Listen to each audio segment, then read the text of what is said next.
Hello and welcome to Chatz, a television podcast, season 17. Chats Away. The show where two best friends are watching the Netflix original series, The OA, for the very first time.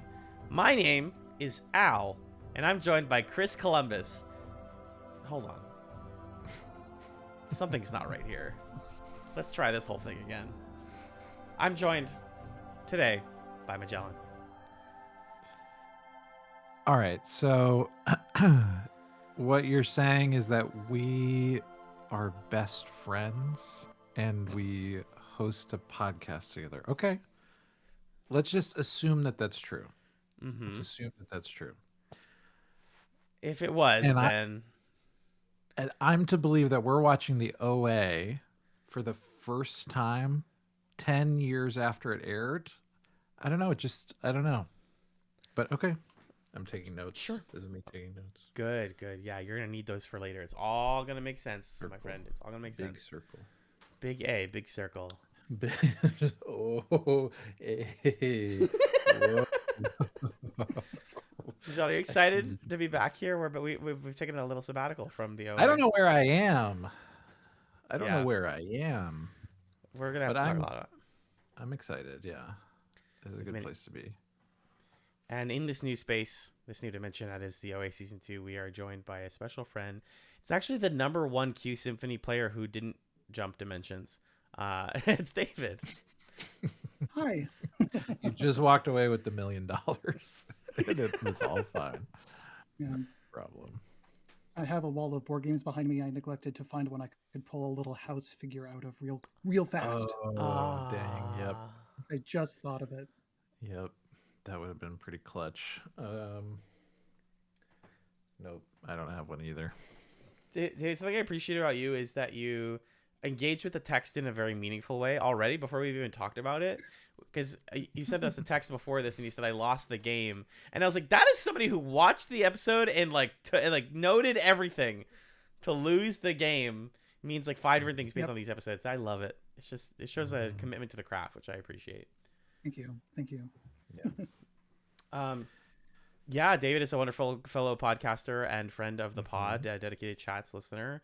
And I actually am curious, David. So you, we had talked about guests and stuff, and you had mentioned that your history with the OA was a little bit unique, and that was a reason why you wanted these specific episodes. Can you speak to that a little bit, please? Ooh, interesting. This is my second attempt at the OA. I watched the first season and it lost me in the last 30 seconds because Sure. I mean, just in the shock of the moment at first, and just kind of since then,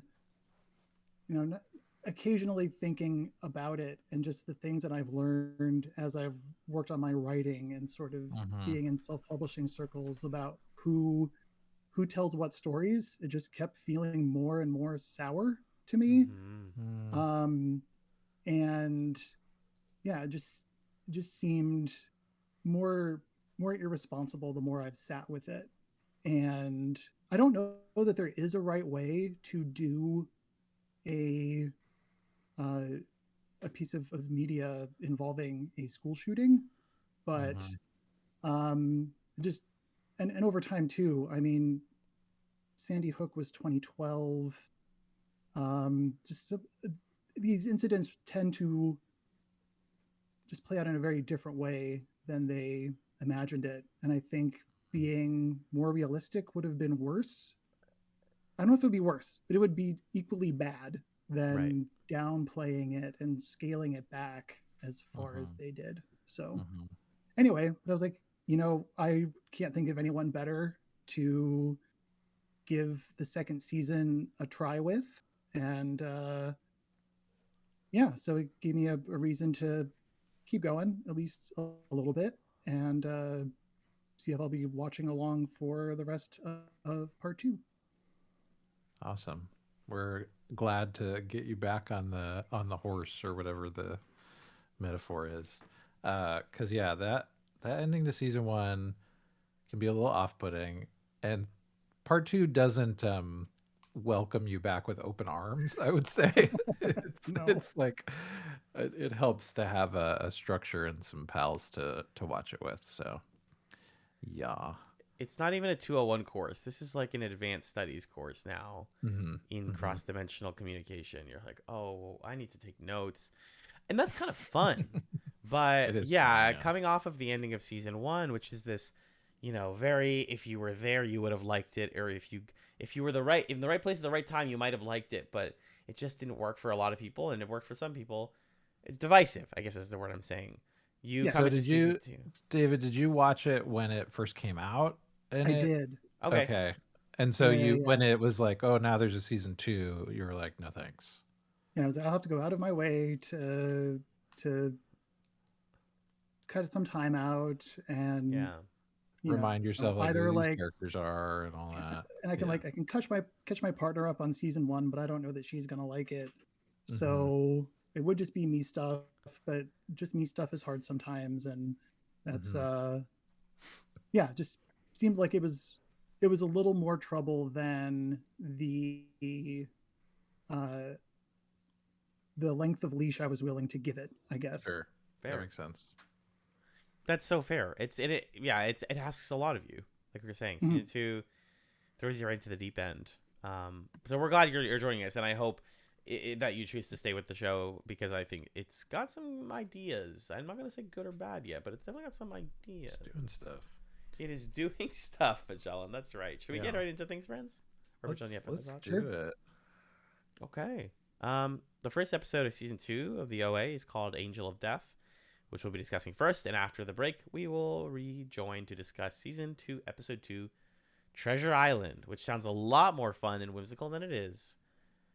Season 2 of the OA was written by series co-runners Britt Marling and Zalba Manglish, with additional assistance from new writer Dominic Orlando, whose contributions I'm very curious to discuss. The season was directed, or at least these episodes were written, directed by Zalba Manglish, and all of season 2 of the OA aired on Netflix in March 22, 2019. Magellan, setting things off, can you tell me what happened to the best of your ability in Angel of Death? In this episode, while Private Eye Karim Washington scours San Francisco for a missing teen who was involved in a cryptic game, OA wakes up in unfamiliar surroundings. What did we think of Angel of Death? Angel of Death. I'm scared. I'm scared of the show now. What is this becoming? Is the OA the Angel of Death, or is somebody else the Angel of Death? Oh, I think someone else is the Angel of Death. I have to imagine sorry, Dr. Percy is the Angel of Death. That was my thought as well, yeah. Because he's an angel now for having crossed over, but he's the angel who brings death to people and kills people. Yeah, real quickly, I think Angel of Death asks a lot of you, but the introduction of Karim does a great job of recentering you in just remembering that season 1 did happen. It was real. We're not just wiping the board clean and starting on some new shit.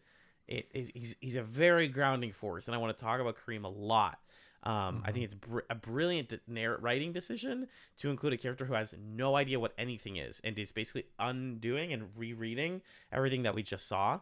I think that the show is starting to buckle a little bit under the weight of the other plotline, of the OA other universe plotline, and I got that sense right off the jump. As soon as we got there, I was like, oh, what is okay. And I'm starting to worry that I don't feel as confident in their ability to nail this as I did in season 1. That's my thoughts on Angel of Death. Because I'm cautious when it comes to the OA storyline. What about you, David? I thought that it was an interesting choice because Kareem is essentially he's just the first half of the first episode. Yeah. That first half hour is just all that. And yeah, like it presents itself as, there's like that part in like the Two Towers where one of the books is following the hobbits and the other book is following the rest of everybody else. And I feel like that's what this part is starting off as. It's like this other mystery, and like I know it's going to be involved somehow. I know that the OA is going to show up again somewhere. Haven't actually watched anything, I had to like, when she shows up about halfway through, I'm just like, wait, was that her? Was that what she looked like? Because I just haven't watched the show in a decade. It's like, oh yeah, nope, that's that. That's happening now. Yeah. But I think it even in this first episode is starting to connect its first half dots to the second half dots in ways that I was able to follow and was just intrigued by. Fair. Intriguing is a good word for it. Yeah. Margie, what about you? Yeah. I would agree with the sentiments we've shared. The thing that you can say about the OA as a show that you have to give it credit for at every turn is they take big swings and True. they're doing stuff that other shows just don't really do. Like, okay, we're in the other dimension. This is happening. Oh, and Hap's here. Homer doesn't know that he's here. I'm like, whoa, you guys are making bold choices. Yes. We're doing this whole kind of PI thing. We're getting really into the tech stuff. I have like mixed opinions about a lot of the big choices that they're making, but I respect and appreciate a show that's like, this is going to be totally different than part one. And it's still going to be concerned with a lot of the same themes and the same kind of like world building and how do the mechanics of these things work, but we're going to sort of approach it from a different angle in a different environment. It also, both of these parts really felt like Britt Marling and Zalbat Manglij watched Twin Peaks: The Return in 2017 and loved it. They were like, yes, this is amazing. Because there's so much of this that feels that way to me, with like, there's a PI character who's just trying to figure it out and is kind of hopping from den of iniquity to den of iniquity, putting the pieces together. There's this like place where our main characters are stuck and are we going to get to them? There's these flashes of like ethereal, we're in the mental space.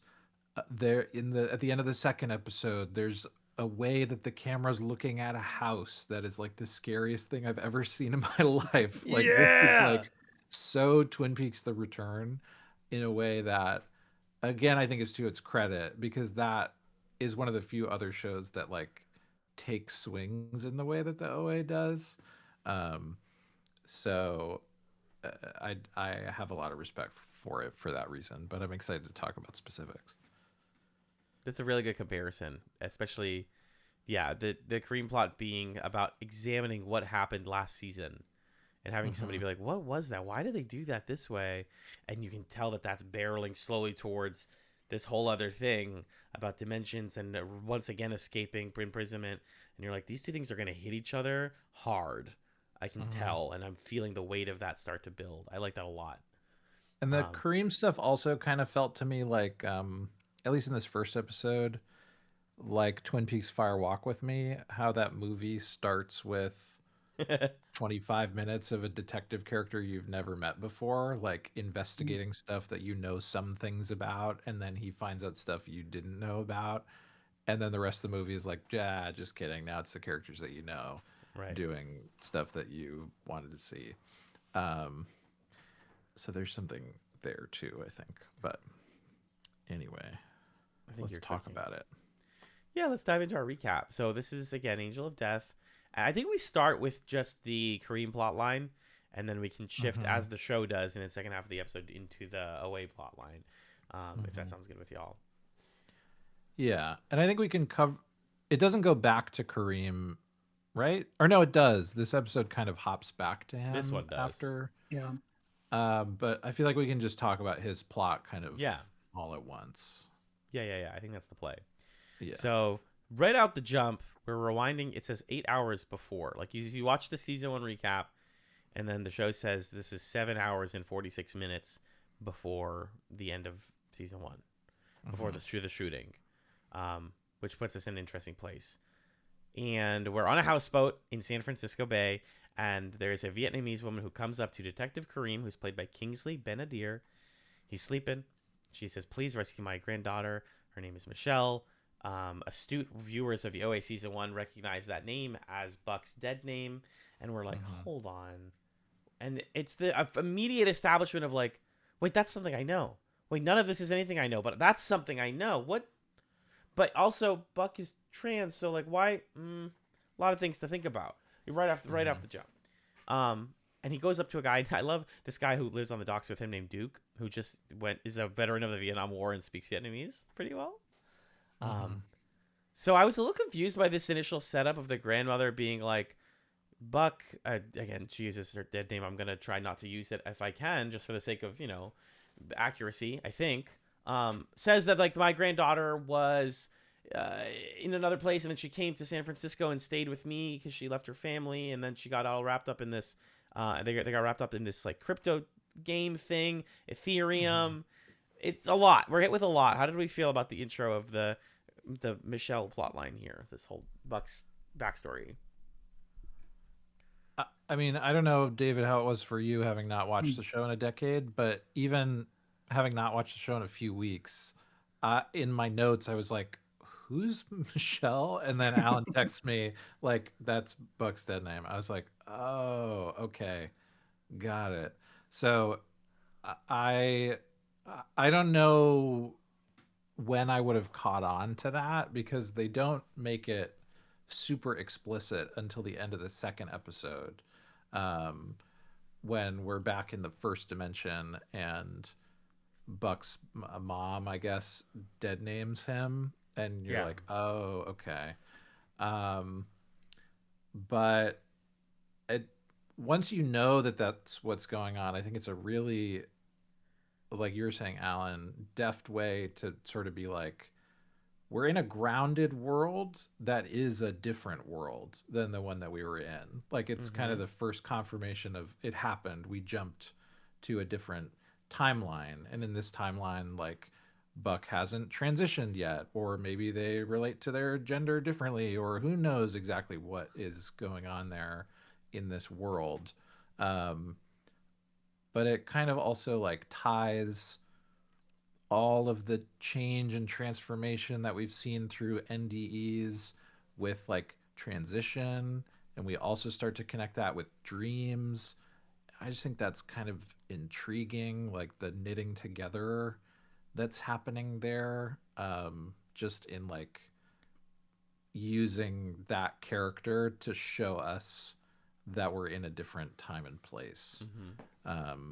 But I did have to be told explicitly that that's what was going on, because I did not catch on to that. Yeah, I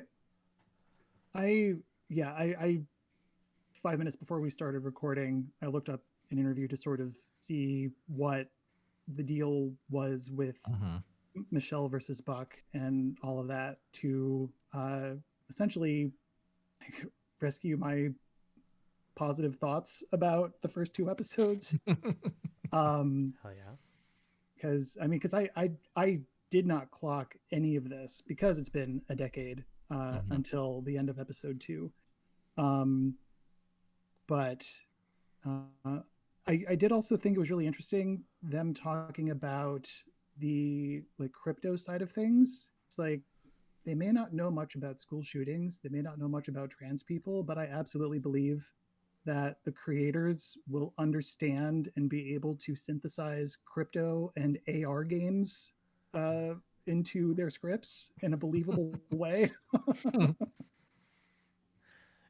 It's there's just every once in a while, you have to remember like, this is 2019, in the way that the first season sometimes you felt, but it didn't feel as explicit.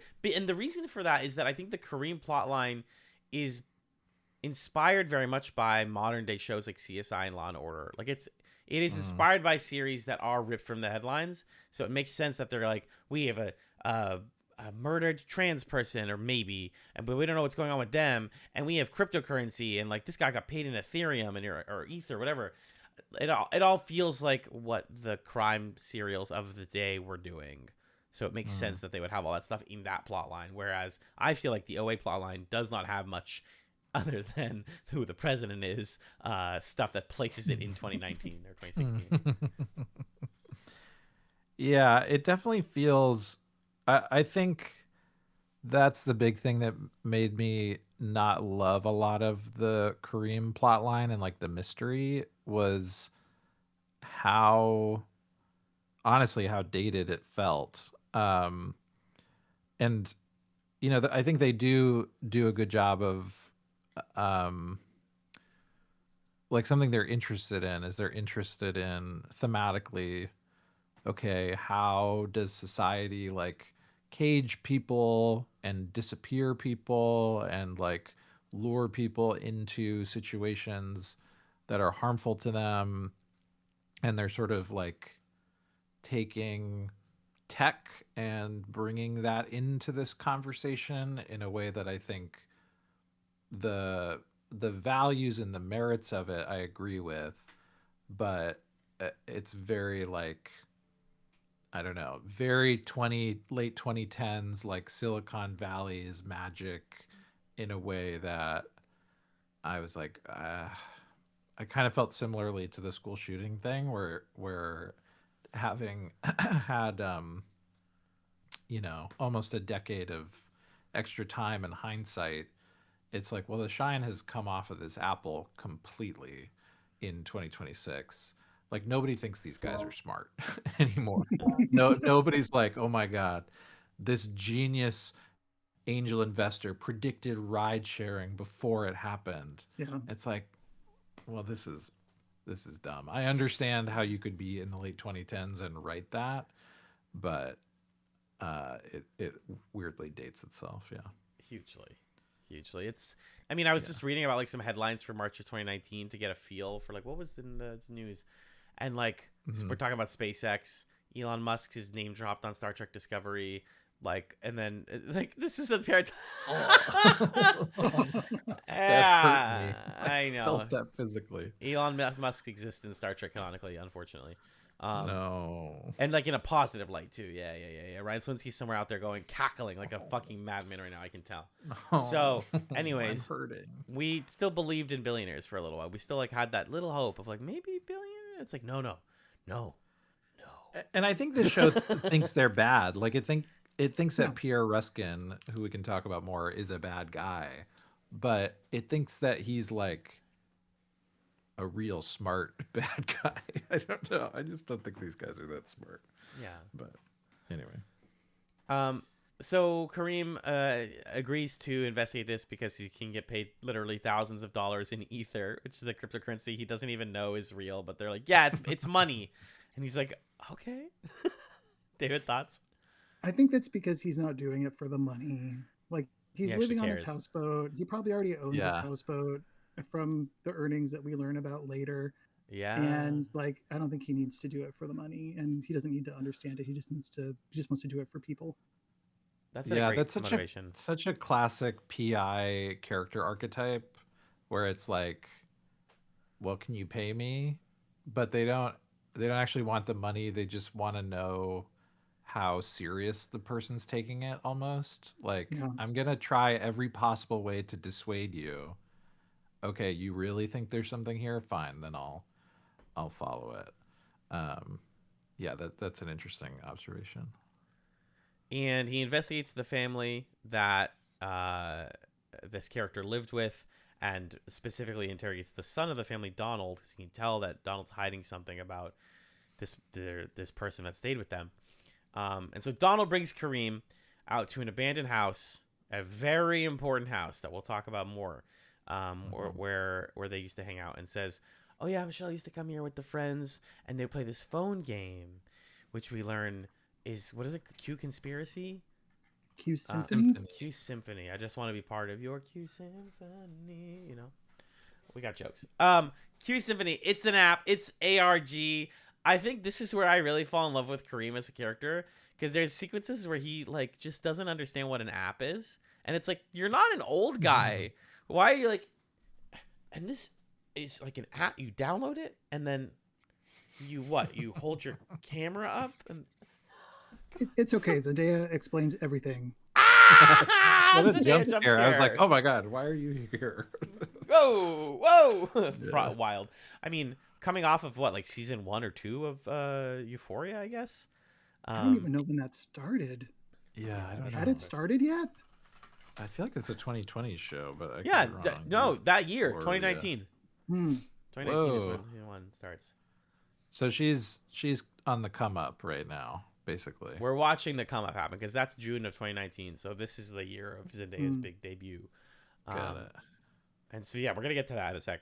But Karim explores the house where I guess actually for the sake of accuracy to the show, I'm just gonna say Michelle because that's the name of this character right now. How do we feel about this? How do we feel about naming this character? It's a good question. David, thoughts? I think every person is their own thing, their own. They have their own experience. Yeah. I think, given Ian Alexander's comments about playing the character, I would take their lead and be okay using Michelle for Dimension 2. Sure. But that's the interpretation I'm getting. But I don't know if you guys have other feelings as well. That was my instinct, given that we've also established in our discussions of Britt Marling's character that we use the name that character uses at that point in her life. So like later whether on in she's Dimension going 8 by she's Prairie the OA. or the OA or whatever. So that makes sense to me until we learn differently about Michelle here in Dimension 2. I think we can say that for now. Right, based on the data we have, and as you said, based on comments from Ian Alexander, it's like this might be Buck at a different point in their transition where maybe they just didn't choose to change their name yet, or maybe they did and other people are just misgendering them. Like maybe the grandmother knows that it's Buck and just is choosing to misgender them. We just don't know. But I think I agree, David, for the sake of clarifying the dimensions, because I can tell we're going to go back and forth a lot. The character that they're talking about and investigating in Karim's plotline goes by Michelle, to our knowledge. I think that's the way that this works. That it seems equitable and makes the most story sense. Anyways, she paid Donald a bunch of ether to not tell people, like thousands of dollars to this kid. Like, hey, I hide out in this house and I have a bed in here. And there is something to that about, like, queer found family, like finding your second home and your secret place where you feel like you can be yourself. And it almost feels like you're watching somebody like investigate the life of somebody who's early in their transition of like, oh, maybe this is in this dimension what that character is getting up to. But instead of like, punk rock stuff and other things that early trans folks are really into, it's like mysterious runes and characters and a cryptocurrency recruitment game. The game is the weirdest thing about the whole Karim plotline, if you ask me. It's bonkers. I don't have any real life analog to it, no one thing. And I think that the conversation Karim has with that woman later, where she's like, it's a recruiting tool, like made my head explode. I was like, I don't know what to think about Q Symphony. I was trying to come up with like a clever like Pokemon Go to the polls twist, but I couldn't. Well, it is because Pokemon Go is like a data collecting app that they use to sell to people, right? That's like, as we know now. Right, as we know now, they've been using all of our data for that. But it's not about winning anything. Like, it also, older gamers might remember the Curiosity Cube, Peter Molyneux's like collective app where we all tapped on a cube and then found out what was on the inside. That's the closest IRL thing I can think of.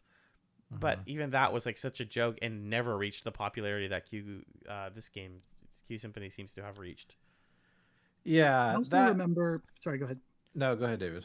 I also remember an old like Radiolab episode that I listened to, like even before the OA, where it was like people coming up with games to crowdsource actual solutions to other real life problems. Like Yeah. this is a tool that people use, Mm-hmm. not necessarily as exploitative as Ruskin is using it, but Yeah. Yeah. It's like within the realm of plausibility, I guess, but I think it's again kind of like a late 2010s goggles, like whoa, an app that could do, and like the real way that these sorts of games will work is so much more banal, where it's like, yeah, walk around your neighborhood and tap the Pokemon, and we're mapping it all out and getting all your data. Thanks. Um, like there's something kind of quaint about the idea that this puzzle app is going to give you a cash reward for solving the puzzles. Meanwhile, I'm like spending dozens of dollars to get gems to buy digital versions of magic cards that I own in real life so that I can have 4 cards in my deck instead of 1 or whatever. thank goodness for those wild cards. Oh my gosh. Oh yeah, I need way more wild cards, guys. Give me David, don't get more. them started. We're gonna be here all day. Just teasing. No, let's talk Magic Arena. But yeah, because then I also thought like, oh, okay, the puzzle is like a way to crowdsource getting people to mine Bitcoin or something. Like they're doing the calculations, and it's like, no, they just have the money to pay them. Uh, and then it's like, it feels kind of, and this is second episode talk a little bit, but it's like almost too many steps for me to be like, well, actually, the point of the puzzle game is to see who's really good at the puzzle, because then you can recruit them to study their dreams. Is that what that was? Or was the dream thing, people get Separate. recruited to that separately? That's a separate thing. Okay.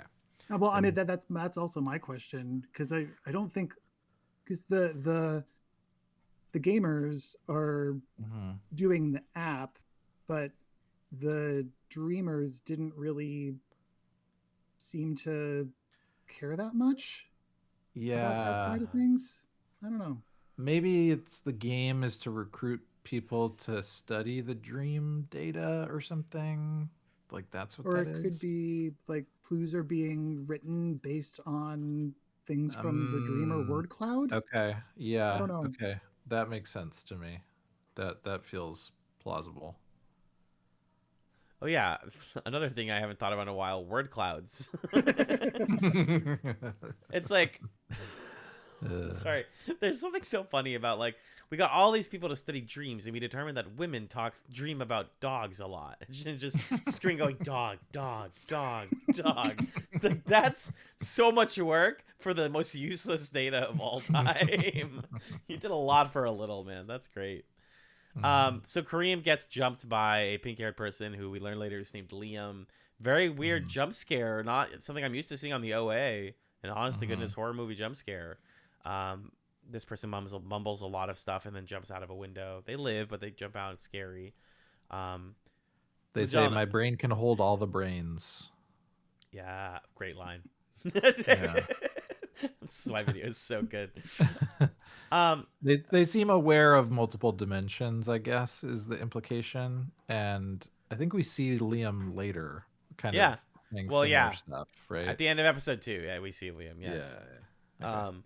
Magellan, I know you noted that the police who then interrogate Karim downstairs are the funniest cops of all time. This fucking cop, Rob, who says just like the most racist line he can, and then his buddy's like, "Cool off, Rob." He takes a big pull on his vape and then walks away. It's the biggest vape ever. So 2010s that this like racist backwards cop guy would be pulling major cotton, you know? Like, it's so cartoonishly racist, but I honestly want more of it.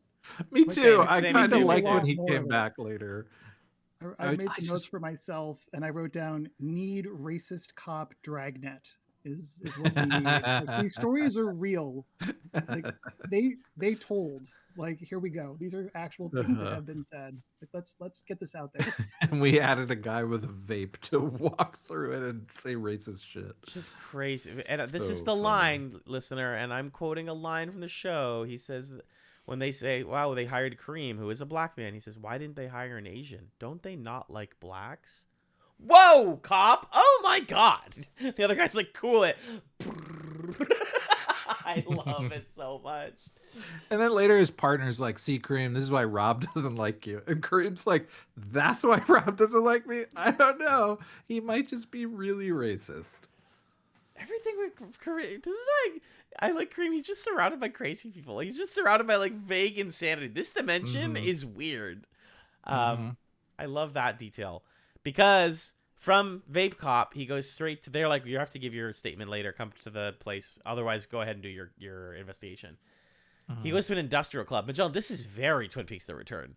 Like, goes up to a man, hey, do you know where the gamers are? The guy goes, I'm deaf. Oh, I'm looking for a gamer. Mind you, so funny. This is a real line, listener. I'm looking for gamers. Are any of you guys gamers? Oh, heaven. Best show ever fucking made. The guy goes, I'm deaf. So they go to a quiet room, and we see from behind the glass that they just read lips at each other. That's not necessarily how being deaf works. Yeah, like, he can read the lips out in the main in the gym. loud room. That doesn't make a difference. I guess for the sake of Karim hearing him, but there's a very, speaking of like things that the OA doesn't usually do, like this feels like a different show. When the guy's like, yeah, you got to go to the Q Club. Once again, we're sent on another mission. We see like Google Maps zoom into the Q Club in San Francisco, in Oakland, I think. And it's like, wait, since when do we have a Google Maps zoom in to transition scenes? What is happening?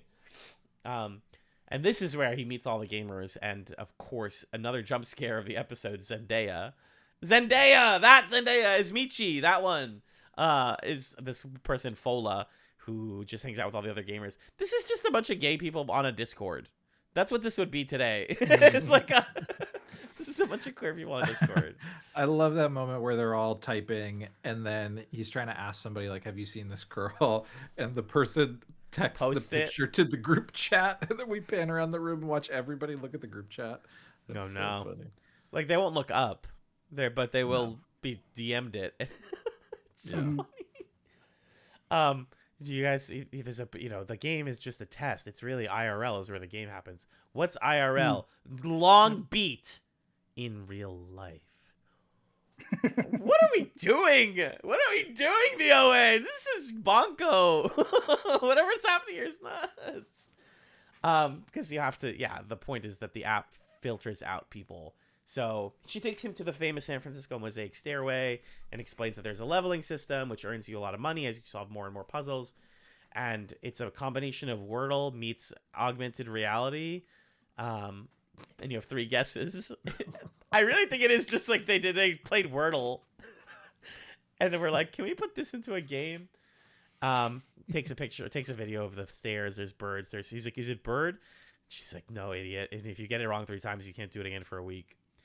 Which they would have, if this was real, they'd be like, or pay us $5. Yeah. Yep.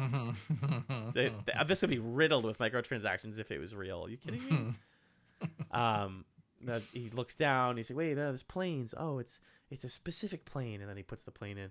And she basically describes the concept of game design to him. She's like, well, a creator, anybody who's ever worked in game, I mean, David, I know you've done game design stuff. The line sounds like God, and then she goes, except it's real. Boom, atheist. Clap back, Queen Zendaya. This is so funny. This, like, the game designer decides what you want and like chooses your experience is very like, I watched one GDC talk in 2011 and I stopped caring about video games after that. I don't know who chose this plotline, but it is complete nonsense. Okay, so we have the wonderful basketball scene where or Hakeem talks to the woman who is like, yep, I was also a player. He's like, why do you know so much? And she's like, because I played and I won a bunch of money and then left. And then he's like, what can I do to thank you? And she's like, forget my name. And he's like, I don't know your name. And she goes, perfect. It just peels off. Leaves the conversation. This is the funniest show of all time.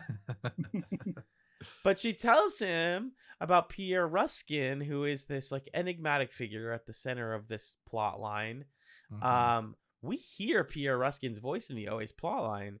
Did either of y'all clock who it is? We see his face briefly, but I didn't recognize him. Wait, I thought we only saw behind the glass. Yeah. Well, no, because it's the phone call on the ferry. Yeah. Did you recognize the He voice? talks to Hap. Do you want me to tell you who it is, or do you want to be surprised if we ever meet them? Who is it? Who is it? Who is it? It's Vincent Kartheiser. It's Pete from Mad Men. Oh, cool. Great. That's good casting. That's That's fun. great. I like to think this is Pete's descendant. It just becomes an evil CEO. Yeah. I wrote, yeah. Why am I finding this plot so? Oh wait, whose notes are these? This is mine or John's. I wrote, why am I finding this plot so interesting? It felt like I was watching. Like I said, it just feels like another show. I don't know. You two are just writing each other's notes now too. That's adorable. It's very Daphne Velma, yeah. More OA stuff. She's going away. Hakim's listening to an interview with Ruskin's right hand. I feel like I wrote my notes. I think, is Ruskin just evil Homer? I am evil Homer. I am evil Homer. That one That's right. I was just Nick. like Ruskin's just Elon Musk. That was Yeah. it for me. Elon Ruskin. That's easy. Hmm. Funniest thing Karim does this episode is the next scene. He hits a couple of Egyptian men's truck on purpose so that they stop and go, what the fuck? And then him in Arabic, because he's dealt with Muslims before, offers them $500 to borrow their outfits. This is Egyptian Arabic, which I recognize. I understood it. I like to shout that out. It's well done, well spoken. He climbs through some ducts. He finds a massive bedroom where young women are recording dream diaries into microphones. And that's the end of Karim's storyline in episode 1. So we've got our setup. We've got our evil CEO. This is just some classic Law and Order, CSI. Do we like Karim overall, or am I alone in liking Karim in Washington so far? I love Karim. I think he's great. Yeah, I think Karim is a really engaging character. I don't like a lot of the vibe of the world building around him, but I don't dislike it. Agreed. And I like all of the people that he knows and talks to, and the feel of that. So he could sort of walk through any annoying thing, and I'd be like, yeah, this guy's cool. I'm into it. I enjoyed Kingsley Ben-Adir. I wasn't familiar with him. I didn't see him in his very minor role in Barbie. He's Basketball Ken in Barbie. I think he's a relatively new actor. He's only been since 2012 he's been doing stuff. But oh my god, he was Malcolm X in a movie called One Night in Miami. Oh, we'll look. I wanted to watch that movie. That looks interesting as hell. Okay. Anyways, so now we have the OA plot. So the OA wakes up. She's on a boat. Well, actually, before we see that the OA transfers into World 2, and I got to be careful with my names now. We see a woman named Nina on a boat who passes out. And when she wakes up, that's the OA inside of Nina's body, who is now going by Nina for clarity's sake. And she says she's been shot. She's taken to a hospital. We basically get a recreation of season 1, episode 1 here. Who are you? What do you remember? All of that stuff. Medical mistreatment. I don't want drugs. The scene that got me so hard, and it's another one of those, like, you watched season 1, you remember it, was when she gets a Skype call with Nancy. Yeah. My heart breaks. Yeah. When your adopted mother doesn't, or when your mom who adopted you doesn't recognize you because she chose the other baby in the orphanage in this dimension. It's both scary and sad, because all the OA is really doing in this first episode is trying to find anyone who knows what the fuck she's talking about. And the first person she finds that she can talk about her with really is unfortunately Hap, or Dr. Percy. So that's not ideal. Because she is assigned a case manager who is recommending her for treatment at this place, and it's called Treasure Island. She's taken there. She's told it's going to be safe and good for her. She does get a brief look at her home in this dimension, what Nina's home looks like. It's very beautiful. She's very wealthy and owns a beautiful penthouse apartment. And then she's whisked off to Treasure Island, where just like the first time, she is imprisoned with the same people. She sees Rachel and Scott, and then she sees Homer, except he's not our Homer. He's not. He's a different guy here. And then he introduces her to the head of the program, which is, of course, Dr. Percy. Bum bum bum. How did we feel about this? I felt like the episode's momentum took a real pause when it felt like we would just reset the pieces for season 1. Did we like this? Did we find it interesting, disappointing? It definitely felt segmented. Like I was looking at, like, I almost wanted to pause it when Nina passed out. I'm like, okay, I can take a little break now. This is a nice natural cliffhanger into the second episode. Oh wait, we're halfway through the first episode. Yeah. But because we're also at that point starting to connect the OA dots, I was reinvested real fast. And I think because we saw a little bit more of Karim, it sort of kept the pacing up a little bit. And so I don't think it was that much actual screen time of the OA's plot line. And so figuring out that, yeah, she's in a different timeline, but is the same person, but events transpired differently.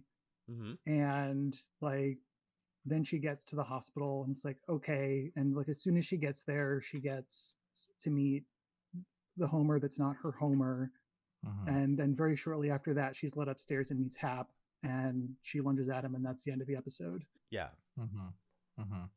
The pacing of this episode is really interesting, and I think the OA does this a lot, where they're playing around with storytelling segments and how long they are, and because I think that's part of the thing of being a Netflix show, of our episodes can be whatever length we want.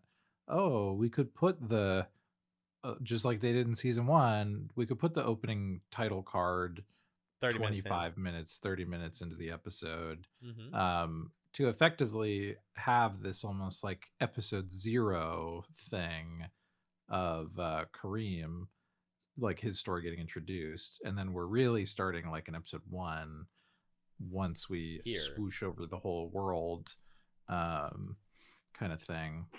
And I think that's intriguing, but it also messes with your TV brain a little bit, because we've been saying, Karim's story is such a I'm a PI, I'm doing a cop show investigating a murder, and your brain's cool, okay, got it. I there's an internal clock that knows what those shows feel like and when the beats happen. Yeah.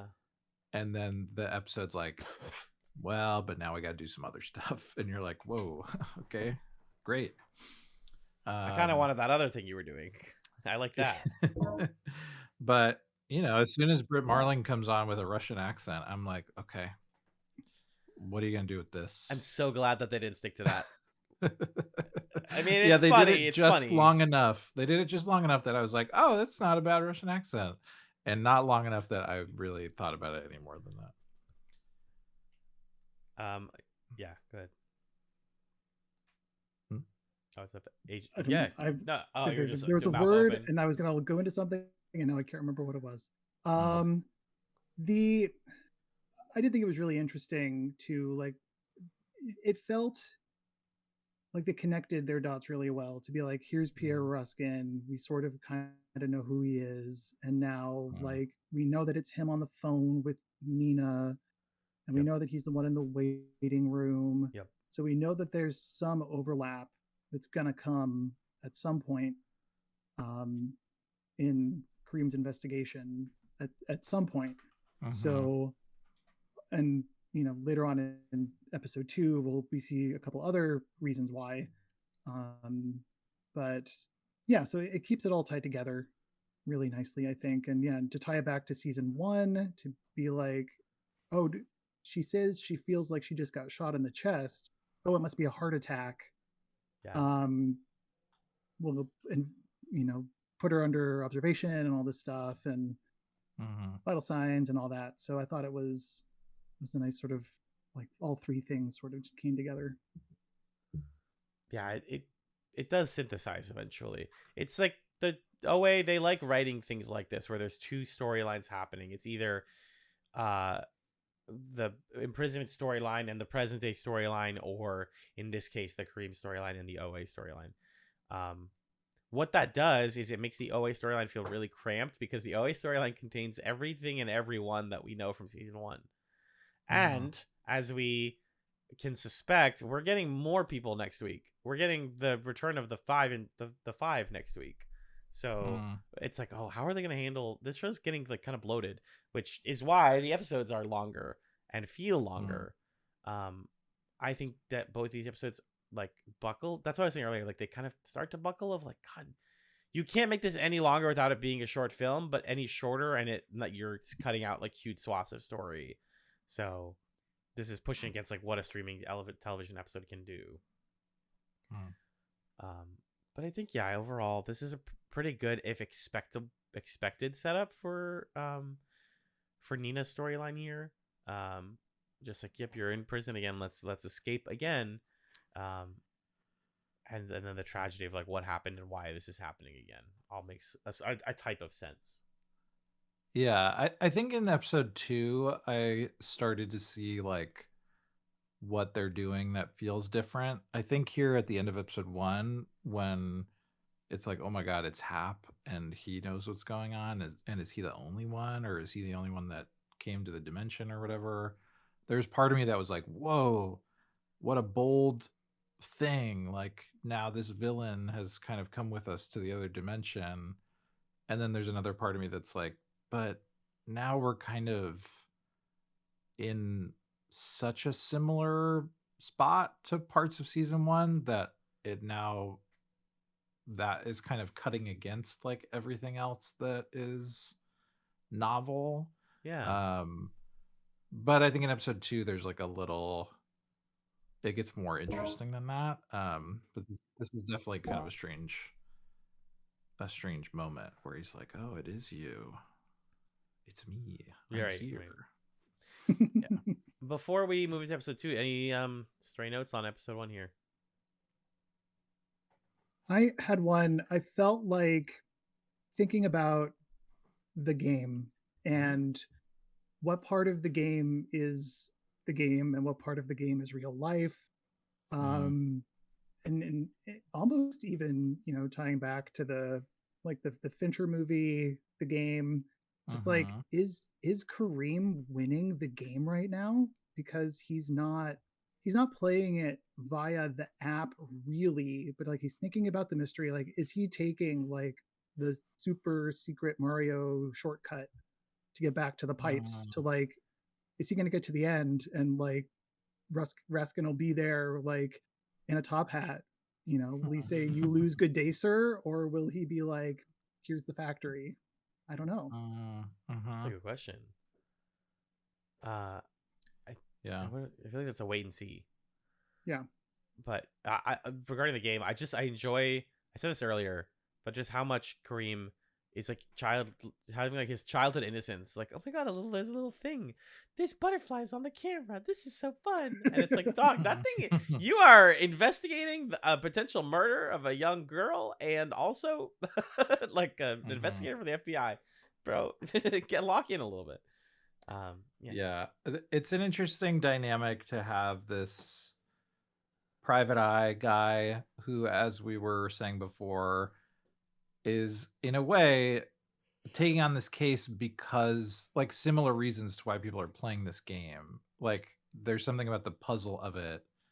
Like he wants to help people, Yeah. but I think he also can't resist trying to solve something, and like the more mysterious or strange it is, the more he's just kind of following it because he wants to understand what's going on. Right. Um, but then it's sort of like now he also has this puzzle game put in front of him. Is he going to get too wrapped up in that in a way that like the powers that be want him to? Like how much is he really steering this investigation process? Um, I kind of think that the Zendaya character's in on it. Like she's Probably. with Pierre Ruskin somehow or something. I don't know, That's a good prediction. I like that. but we'll see. Knowing this show, we talked about how Magellan in season 1, how it felt like no matter they are setting up for a show that is much longer than what they got. Mm-hmm. That's what all of the stuff with the game feels like to me, and with Zendaya's character. It's like, you can't do this in one season. What are you doing? Mm-hmm. The truth is they weren't planning to. So I'm like, my cynical response is like, they will not resolve that. We'll have to see. We'll find out. Any other notes? It was also in this episode, I was listening to the background music, and there's like it's not like the theme song, but there's like a theme that plays, like a musical motif. It's just like arpeggios that go up and down in this like vertical peak that descends on the other side, like say a letter A, and it repeats over and over again, almost in like a circle, you might say, like a letter O. So I don't know what that means, but or I if it think means that anything. I like that. What's his name? What's the guy's name? Rustam Batmanglish, who worked on the music in the show. I know that he's like a trained musician. That's some very Vampire Weekend type shit to be like, what if? I saw a reel yesterday that was like, if you were in college when and you like loved Vampire Weekend, then you should check out Congolese music. And I was like, okay, hold on. That's not why I liked Vampire Weekend. But the point that the creator was making was like, a lot of their music is like explicitly inspired by Congolese music. And I was like, I get what you're saying, but your header suggested that I would get something lyrically similar, and instead I got something musically similar. But neither here nor there. Yeah, I do think that there's some stuff intentionally going on with the music. That's a really good poll, David. My 2 notes real quickly were, I want more character human stuff, like human emotional stuff, like how we learned that Nina got to spend more time with her father in this dimension. That stuff hits. That stuff really hits me. And then he died from a gunshot, and the woman who's her aide is like, do you want me to tell you? And she's like, yeah, I'm a big girl. And she's like, yeah, he got shot like when he was in bed or in the tub or something. Fucking sucked. Well, and I like that sort of carries forward what the trade-off that the OA made in the previous season of like, you can go back again, but you have to give up your dad. Even if she's jumping dimension to dimension, her dad's not going to be there by the time she gets there. I thought that was kind of cool. And it suggests that the Nina whose life she just displaced got to live that life, and she doesn't get to have it. You get to appear for it, but you don't get to be there for all of it. And then my last note was really funny, and now I can't find it. Oh, we talked about it before. Who's the president? Barack Obama. And they're like, what? Who is the craziest part? Yeah. And then just pulls the camera, the curtain aside, perfectly revealing a TV that says like President Biden, blah, blah, blah. And I was like, oh God, we're in the wrong dimension. We're in the wrong dimension. What the fuck? We got President Biden, but not in the funny way you thought it would happen. Well, the thing that's really weird about that is the show still takes place in 2016, which means it's still before the election of 2016. Like that hasn't happened yet. Yeah. Like it's not that primary went a different way. It's like 2008 went a different way, or something else happened. It implies that actually Biden like finishes his second term and then Donald Trump takes over instead of Well, that's the saddest thing I've ever thought about. Let's take it to a brief musical break, and when we come back, we'll be discussing episode 2, season 2 VOA, Treasure Island. Back after this.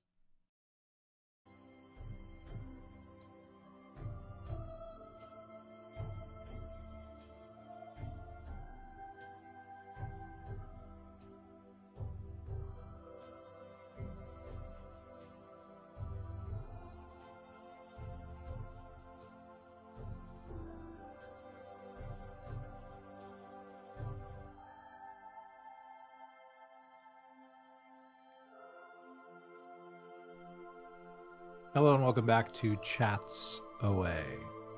You just got 53 minutes of REM sleep, and we're here talking about more than 53 minutes of television. That's right. It's the OA Part 2, Episode 2. I'm still Magellan, that's still Allen, and David is still with us. Hey, David, welcome back to Part 2. Whoa, video Whoa. version. Colonialism. Weed. Leaf. Leaf. Make like a tree and leaf. Leaf. Forehead. Head leaf. Bonk. This makes no sense on audio. Bonk. No, sorry. Bonk. Hey, so we watched the second episode of the OA. It was the OA Season 2, Episode 2, Treasure Island. It was written by Britt Marling, Zalbat Monglij, and Dominic Orlando, directed by Zalbat Monglij. It was released at the same time as the rest of the season on March 22nd, 2019, which was a week ago, 7 years ago, kind of, from when we're recording this. So that's something. Alan, what happened in this episode of the OA? Oh, dear Magellan. Wait, this isn't Treasure Island by Robert Louis Stevenson? Well, hold on. Where's the Buccaneers? Where's the buried gold? Is Treasure Island even a real island off of San Francisco? Probably not, right? Mm-hmm. It is constructed. Okay. Island. It's like a big dig kind of thing. Gotcha. Okay. For my Massachusetts folks. At the clinic, OA discovers what happened to her friends back at HAPS. Karim turns his attention to a doctor who worked for Pierre Ruskin. We expand the scope this time on the OA Season 2. We've gotten more characters in our little picture frame here. I like some of them. I find some of them wildly uninteresting. But I think overall, I felt that Treasure Island was interesting and is setting up cool ideas. Do I trust the OA to get there in the next 6 episodes? Maybe. I really want them to try. They got some cool shit in here. Are they going to? I don't know. But I love some of the new characters with all my heart. Shoutouts to Mo. Shoutouts to Marlo. Marlo's amazing. I can't wait to talk about it. Dave, what about you? What did you think of Treasure Island? I really liked it. It definitely is starting to deal with, like, I thought it was really interesting how we see now that, like, the idea of jumping dimensions is now like old hat. It's like anybody can do it. They're just doing it now. But that is leading into some new implications and some new questions, and seeing them, being aware of those implications and wanting to, seeming interesting, and it's aware of them. So I'm hoping it's interested in exploring them. Like, what happened to Nina? Where did Nina go when Prairie jumped in? Like, we don't know that. And that's a question that is in the dialogue. So I'm excited to see where things like that go as far as the world building and all that. The OA is a world full of interesting questions. John, what do you think? Yeah, I agree with you, David, that this episode is really intriguing. And if nothing else, it gives me confidence that the OA as a show is interested in asking the same sorts of questions that I am, even if it's not. Like, Alan, when you said there were 6 episodes left, I was like, no, what? I forgot. I thought there's going to be like 20. No. But yeah, I had that thought in the first episode of like, wait, am I supposed to be happy about this? Like, if we're jumping into Nina's life, does that consciousness go away? Has it been absorbed, combined, or did they swap and she's dead now in Dimension 1? Like, what's happening? And yeah, the show's like, good question. Really good question. I'm glad you're thinking about really good question. Yeah. I also really enjoyed, Hap is such a good villain for this show, because in a way, like, he cares more about those kinds of questions than even any of the protagonists do. Um, the OA says point blank, I don't care about where Nina went. Like, it doesn't matter to me.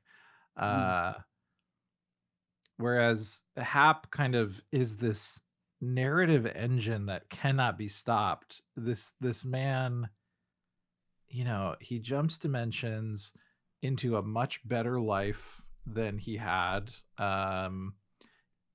Maybe, I mean, maybe he doesn't feel that way. I don't know, but he certainly got much more institutional power at his disposal. He seems very rich. He's got Pierre Ruskin on speed dial over here, and it's sort of like, what else could he possibly want to know or do? Like, he had his questions answered, and then this episode is like, nah, he's got some nasty shit cooking in a secret room. You know that if he got here months ahead of us, he's been doing evil work, and that's just interesting. I want to see what's in that room. I want to climb inside. Did you have the urge to Google Magellan? Of course I had that urge to Google it. Of course. You I don't know what's in that room. I don't know. But I want to know. I mean, is that not the point of the story, to get me to want to know what's in the room?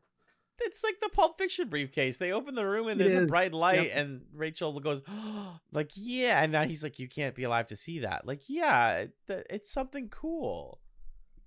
Well, but the Pulp Fiction briefcase is like not something cool. Like, you could be like, oh, it's Marcellus Wallace's soul or whatever. And that's like a theory that people have. Yeah, it's the theory. It's the theory. Yeah, it's true. And like, you can kind of have an interesting conversation, but with the OA, like, they're gonna show us what's in that room. I'm pretty sure they're not gonna not. Are they not gonna show us what's in that room? We only got 6 episodes, my friend. Come on. I think they have to. Between like, they have to. I don't know if Nina's apartment is Nina's apartment, or if it's an apartment that, I mean, I think it's implied that that's an apartment that Pierre got Nina, and it's really Pierre's apartment because of like the controls at the closet that we saw, matching the ones in what was the name of that place? Not CUNY. That's something different. Curie. CUNY. The City University of New York is not involved in what's happening. The City University of New York of San Francisco. Curie. Yes. I don't remember if they tell us what that stands for or not. I don't know if they do. But there was that wall art in Nina's apartment of a tree. That's what I think is in the door. With the leaves everywhere. And I think, and that's where, with the little sprouts and the flower and everything, like that's where you took it. You took it back there. Like something, there's like a garden back there or something. It's gotta be. It's trees. And it's gotta be because he's watering the seeds in people's brains. You think it's a garden of people's, I don't know what it's. That's exactly what I think. That's exactly what I think. Whoa! I think it's a garden of brains. Freaky, nasty little guy. What are you doing? Because Rachel looks on in horror. She's not happy about it. She's like freaked out. So I think it's body sprouting flowers or whatever, like trees. I think that's exactly it. Has to be that. Hap, you nasty. Because he can map everything out with all the tree maps. Yeah, he's doing nasty stuff. Why map it? He's a colonist. He's making a pando. What's a pando? Forest it's the forest where all the roots are connected, but it's like the biggest single organism or something. Oh my god! You might be cooking. That's horrifying. You might be cooking. I think there's some. I don't know. We'll see. There's something colonialist about being like, I finally found out I can go to a whole new dimension that no one's ever been before. I'm gonna map it, and it's like, wait, why? Yeah. What? Why you want to map it? I want to get rid of the magic. I want to eat the magic and define it. No, weirdo, nasty ass. Let's talk about the episode though. I can tell we have a lot of thoughts and theories, which is what makes this season so good. Is it begs you to theorize. It begs you. It opens like any good prestige drama opens, which is with a character waking up and listening to a song. Yes, Lost. I see you. Homer is listening to Ordinary Day. Who is this by again? I wrote it in my notes Ordinary somewhere. World, Duran Duran. Ordinary World, Duran Duran. Thank you. One of my top 10, probably. I'm happy to say Really? it. Good song. Yeah. Oh, I love Ordinary World. I love Duran Duran. Yeah, It is a Except great the song. fact that they're doing a bunch of AI slop now. Oh, But other than that, I Oh, love their old stuff. Duran. Well, Scandal can you noted. blame them? They weren't creative enough to come up with a second word for their name, so I'm not That's surprised. true. They took it from a movie anyway. Just kidding. I like Duran Duran's music. Yeah. So he's working out. Again, I really think this is a reference to season 2, episode 1 of Lost. But I might be reaching. There's my favorite scene in that show is somebody working out listening to music. And he's watching videos about psychiatry. I love an apartment of 3 people who don't talk to each other in the morning and just look at their phone. This is so real. It's like, did he even have an earpiece in? I think they're he's all- playing the video out loud. I think he's watching it out loud. You dick. And it seems like it's 5 a.m. and he's playing this video that's like, yeah, so people can have a shared psychotic disorder or whatever. And his roommates are like, dude, come on. I just want to go to work. We're learning a lot about this quote unquote Homer here. And we're also learning about who Dr. Percy was. Basically, what if Hap never heard the whoosh and never got obsessed and never fell down the rabbit hole? Instead, went into psychology and was well regarded. That's what he tells the OA. I noted that I like this scene because I said in the first one, the whole thing was the OA being like, I need to find anybody who understands what's going on. And the first person is like, okay, so Hap, what happened to you? Like, okay, prisoner, guy who put me in prison and made this all happen. Can we rap for a second? That's like, that's really her circumstance here. So he explains basically what he did to get here, which is he put all the remaining prisoners out in the field, poisoned them, including himself. Either they do the movements or die. Homer considers running, but then comes back. And we see it. We see the moment where they do the movements and they come over and they wake up and they're all in chairs in this psych hospital on Treasure Island. And the carbon monoxide alarms are going off. So they've been hit with carbon monoxide poisoning. And everybody wakes up. Scott wakes up. Rachel wakes up. Hap wakes up. And he's got a luscious beard. Luscious! Wow! I don't know how I feel about Jason Isaacs with this much facial hair. Half of his acting is in his chin. If you can't get rid of his chin, then I feel like he's very stationary. Scott tries to choke him. But the guy who's Homer stops him. Dr. Roberts. Thank you, Dr. Roberts stops him. Why would you choke Dr. Percy? He's a cool guy. That's crazy of you to do that. You're a patient at this hospital. I love seeing Hap's like little smirk here, like, yes, they saved me. I have a beard. Everything is working out really good here. Homer having a beard here is great. I like that actor with a beard a lot. I just think that Hap's beard. And it's like the mirror universe. That's why they have beards and mustaches. I'm guessing that Jason Isaacs' beard is not real. Also, there's no way. Which might add to it seeming strange. Yeah, it looks glued on. So, but we do some more Hakeem stuff. Let's stay in the world of the OA this time. Let's do OA stuff, and then we'll go back to Hakeem. Because I have a lot of thoughts about Kareem's friends. Homer brings Nina in for therapy. He kind of makes her his pet project. Hey, I think Hap is manipulating you to ask me certain stuff, but he's giving you the opportunity to have your own case because you're his protege. So Dr. Roberts, like, why don't you ask me stuff? What's going on with everybody? Scott's okay. What's up with Rachel? Oh, she has aphasia. Because one rule of the OA is that no matter what dimension you're in, some woman has to have some sort of disability or something. I don't think that this is narratively useful, or like what is the choice to give her this other than it lets her see what's happening in the lab. That seems like the main purpose, that, and to kind of, I think part of it also is sort of like, just because we're jumping dimensions doesn't mean that that's going to be like an uncomplicated process. We don't know where we're going. It's the sacrifice. Or what's happened to the person we're jumping into. And yeah, like there's going to be a cost that we couldn't foresee. it does feel more kind of narratively driven than driven by the character of Rachel. There is this stuff with like her being a singer, she can't sing now, Mm-hmm. but yeah, I don't know. It I feel mixed about it. Any thoughts, David? On Rachel? Yeah, I think it's mostly, yeah, for narrative convenience. I think it might speak to, you know, generously, what other reasons people might be in like supervised care Mm-hmm. for what reason or another. Yeah. Because it seems like she's been, that body has been there since she was a teenager, it sounds Mm-hmm. like, Mm-hmm. but then only during the poisoning was that sort of the opening for Rachel to take it over, I guess. Mm-hmm. Mm-hmm. Um, but yeah, it seems mostly for narrative convenience, which is a bit of a hallmark for these two. Exactly. Yeah. I have a thought. I don't know much about how aphasia affects the brain. I know it affects the ability to process language. Is that why she can't just learn American Sign Language?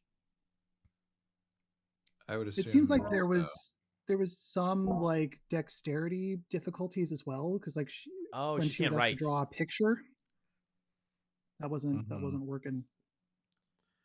It's also like, even if the Dimension 2 Rachel learned sign language, Dimension 1 Rachel doesn't know sign language, Oh, Mm, right? sure. That's a good point. So then, but then it kind of seems like the OA in Nina's body knows how to draw now in a way that she couldn't Really good. yeah, yep. before. So that's intriguing. Really Raises remarkable. questions about like how much of that is in the body versus in the consciousness. Hmm.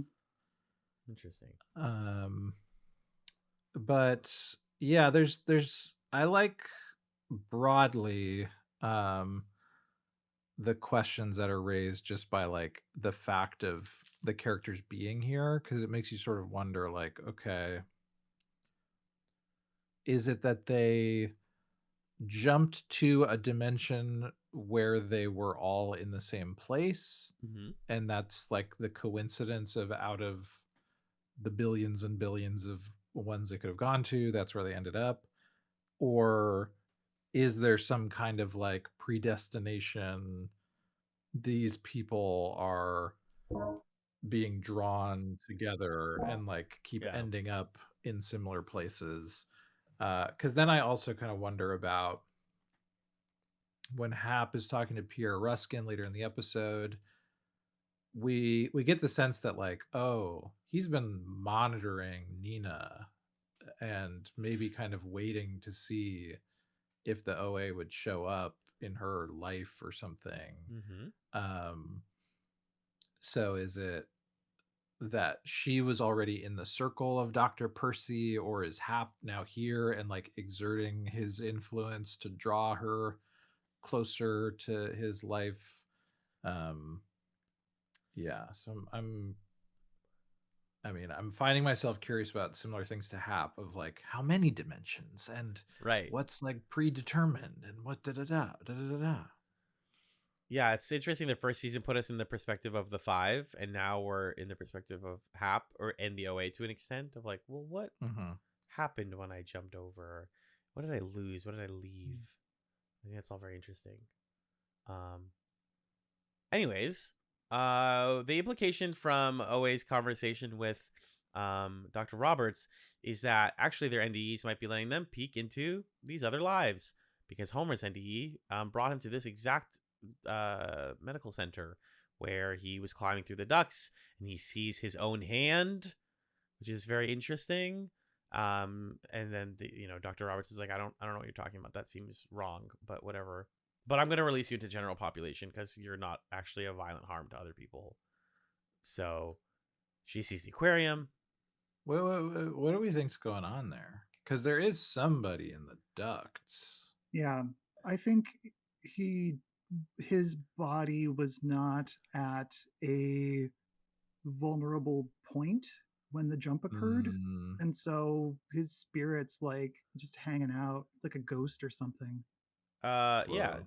we all finished the episode, right? I think what Yeah. Homer did during in that moment is the same thing that Rachel did at the end of the episode. She crossed over as a ghost. Mm, So mhm, Homer's mhm, ghost is in dimension B for a second. mm. Enough to like make Interesting. noises, but as we see at the end of this episode, Rachel goes into Buck's mirror. So speaking of Mhm. fucking Twin Peaks, good lord, let's get there. Good lord. Yeah, there's something going on. I think it's ghost stuff. I think it's like you Mhm. can physically touch and interact with things, but you can't be seen or like felt necessarily. And that's the whisper that Mm, Hap's been investigating. The like, what happens to the body when it jumps, when it dies? You have a couple seconds in the other mm, dimension before you come back. mm. Interesting. Mm-hmm. Mm-hmm. So Dr. Roberts is like the OA thinks that Homer's in there, Yeah, dormant, right.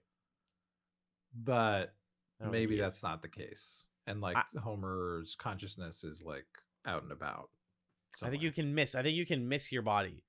Like ideally, you fall right back into your body and you swap place, or either you swap or you just replace the other Hmm. person that was in there. But sometimes, in the case of Homer, maybe because he doubted himself before doing the movements or something, he did not successfully land Mm, right in his body. Because you remember, he ran. yep, that's true. So That's true. something to think about. And so it seems like also because they end up in a world where there's the carbon monoxide thing going off. So they're ending up in bodies that are having near death experiences, Mm-hmm. seems like. Mm-hmm. Mhm. Okay. Which means that Nina was having a near-death experience. Maybe she actually had a heart attack on the Yeah. I boat. It's like it. I don't know if maybe like Prairie's experience and knowledge Different. gave her more oomph, maybe. Mm-hmm. Sure, I don't know. not a bad prediction.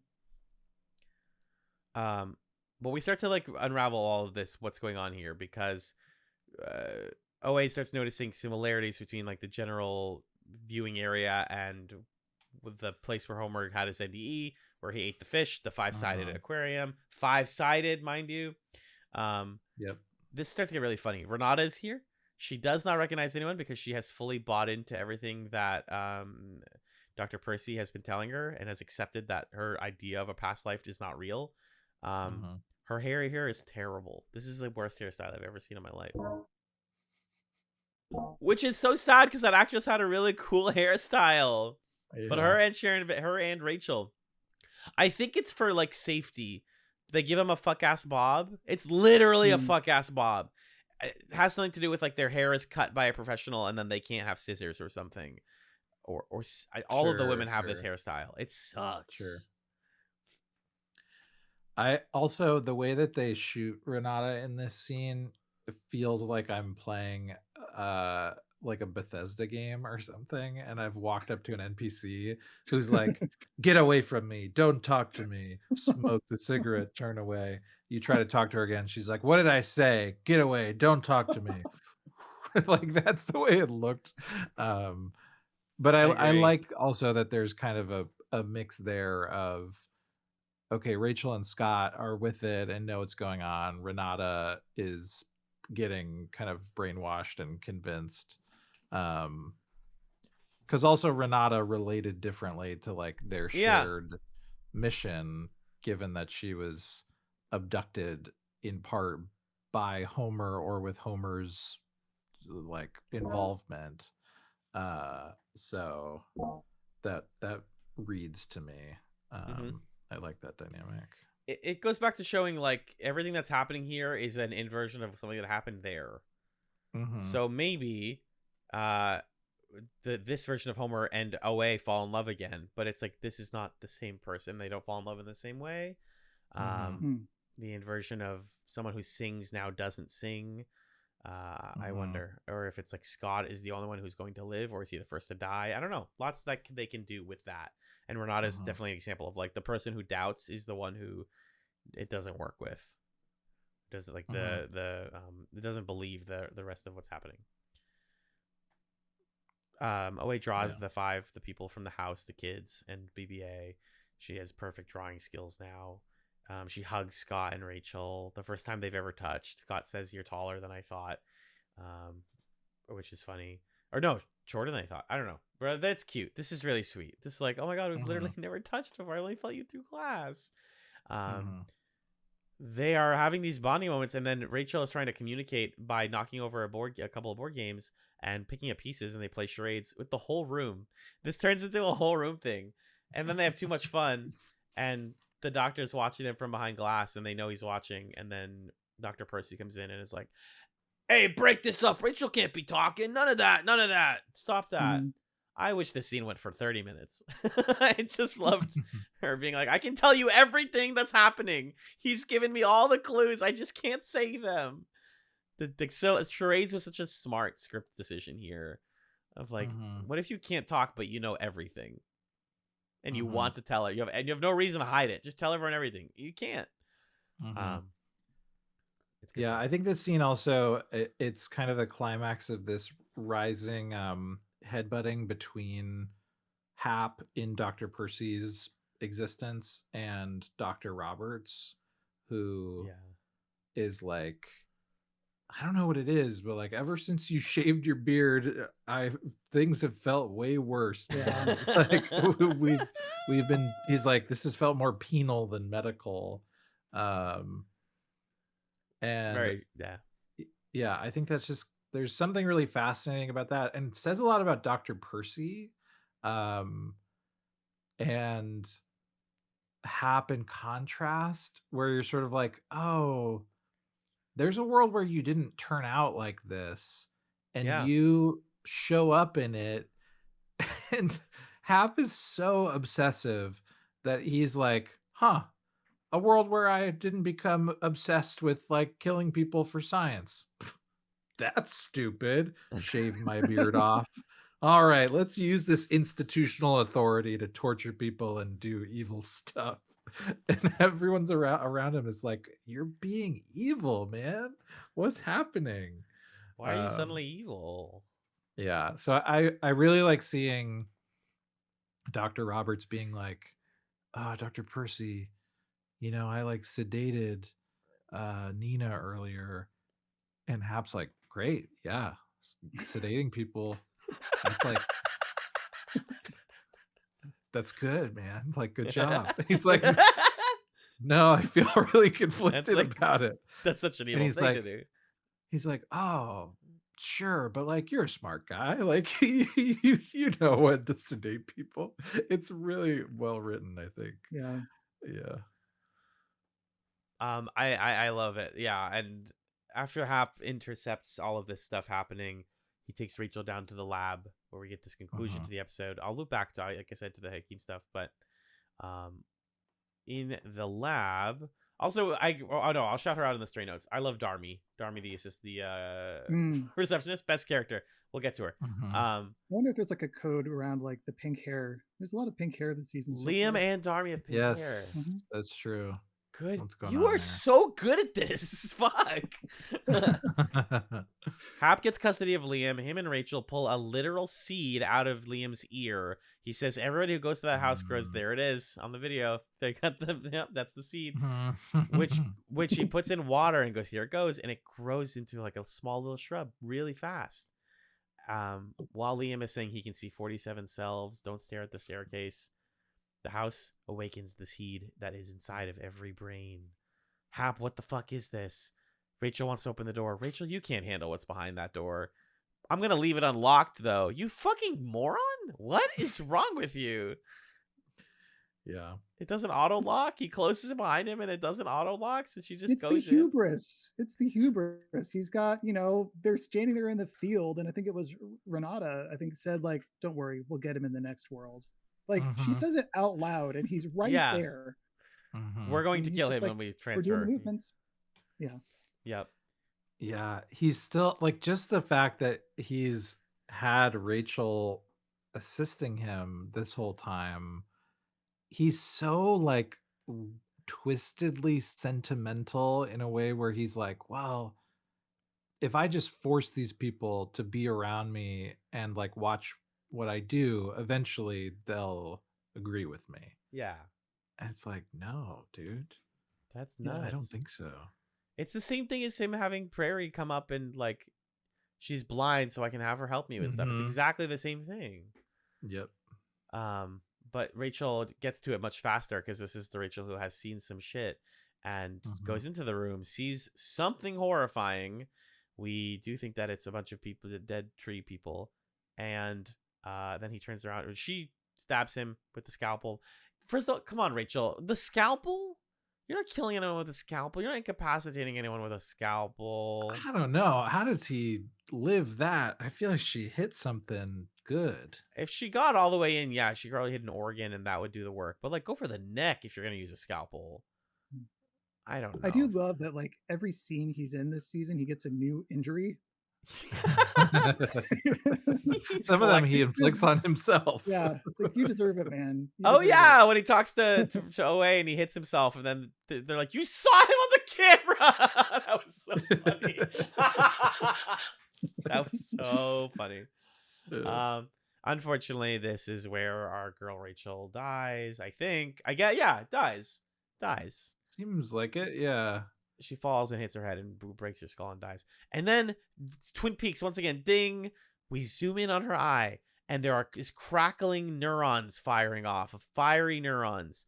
We zoom in tighter and tighter and tighter, and we are now a first-person camera that is slowly walking its way into Buck's open door household, because we're still before the end of season 1, and we go inside, and we go into the mirror, and Buck is being called downstairs by their dead name, and that we are to understand that Rachel is inside of Buck's mirror now, in the A timeline, which we're returning to next week.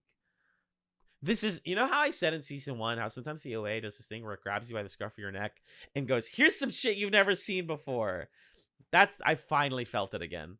I was like, the magic is still here. We still have it. We can still be the coolest show ever. I'm ready. And it did so many of those like transitions between either like dimensions or storylines. I think it did it mostly between like they were going between the two ambulances. They did it a lot. It's like, oh, this Michigan ambulance is driving away and it gets dark, and then it's the tunnel in San Francisco. Like it was, and there was just like a longer, extended, more fantastical journey for Rachel there. It's not a traditional transition. It's like it's supposed to feel weird. I feel like I am the spirit of Rachel transitioning back into this world. Yeah. So we're left with that chestnut of an ending. And we returned back to this to rewind the clock a little bit. We got the Hakeem plotline quickly. Investigating Buck's notes, he finds something about a company called Curie, Curi, which is a dream study. He interviews 2 women at a bar. What's going on with this? They tell him that there's a woman named Marlo Rhodes. If you find out her, she can tell you a lot of the information. He also talks to his friend, Mo. That's his kid, right? Granted, that's totally his kid. That's totally his kid. Yeah. Okay. She's pregnant. I think that we're gonna learn a lot more about the relationship between Mo and Hakeem at some point. But for now, Karim, they're like, right? Fuck. Why did I write Hakeem in my note? Oh, I wrote both. I fucked up. That's my bad. Karim. Excuse me. Why was? Oh, that's embarrassing. Karim. And if I've said it the wrong way before, I apologize and thank you for correcting me. Okay, she's like, I got some data on some shit. I can help you. I can hack the IRS. He says, you hacked the IRS? She goes, yeah, I hacked the IRS. So I'm not clear on what her deal is, because when he first calls her, all that she really says about what she's doing is the line, "I'm with an author who's about to publish a feminist text," which is like so 2010s of a line. I guess she is there doing some kind of like cybersecurity stuff, like anti-hacking, preparing that person's like accounts and things to be hacked. Okay, so maybe that does like wiping internet presence. Okay. So she is like a hacker. That's her thing. Okay. For narrative purposes, every good crime show needs a hacker type. I just like that it's a Mm-hmm. pregnant woman. Like, there's just something I fun. do Who's too. like, That's pretty fun. it's a great. And this is Zoe Chow. She was on a TV show called Strangers a couple years ago that people liked. I don't know much else about her, but their chemistry is electric. They're just so Mm-hmm. funny with each other. Um, if that's not his kid, then maybe they definitely dated. I'm positive they probably had sex. Like, it's all here. The ship has sailed. It's real. Karim goes to the police. Hey, I wanted to give that statement. I love this. This is so accurate to cop culture. They're like, no one wants to take your statement. I'm going to a Giants game with my kid. He's like, they told me I would get in trouble. They're like, I don't care. I personally don't care. Take your statement or not. Go the fuck away. I'm going to take my kid to a baseball game in 11 hours. You know, he loves batting practice. He loves that. That's why he has to be there 7 hours early. Pierre and Hap talk on the phone. Miss Evil Man Pierre. Most surprises him at his houseboat. He almost shoots her. I did love the little touch in there as well. Like, she was very careful to like rotate the gun so that it wasn't pointing at her when it was sitting on the table. Yeah, that was good. That's a good catch. Yeah. And then anyways, Karim finally finds, this is my favorite Karim scene of the show so far. He finds Marlo Rhodes, who is played by the wonderful Liz Carr, an older disabled woman in a wheelchair in her forest cabin where she flies drones around to mimic the flight of crows. And he explains to her his backstory, which is that he used to investigate Muslim radicals for the FBI, but he feels morally compromised because he actually enabled a lot of them to do their radical acts. And so he feels bad about that. But he uses that to engender empathy with Marlo, who worked for Curie and left because she felt morally wrong about it. This plot is propelled on by her dropping her drone into the mud and being like, damn, I obviously can't go there. You're wearing a lot of clothes. You should probably go in there. Maybe if you, I don't know, it says you have to take your shirt off and your pants and do a sexy little dance and wiggle your butt for me. He ups in, he gets the drone for her. He's covered in mud. I really like to think that Marlo is just kind of horny. She was like, oh no, my drone. Shit. Oh shoot.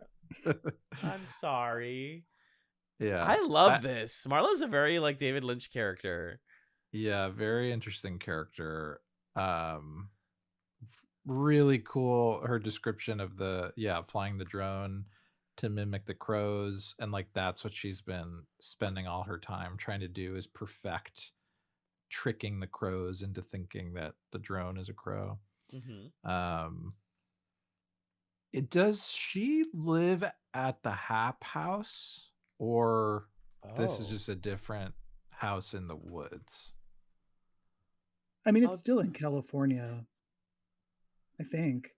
Yeah, because I thought we kind of like lingered on Karim walking through it as if I was supposed to recognize it.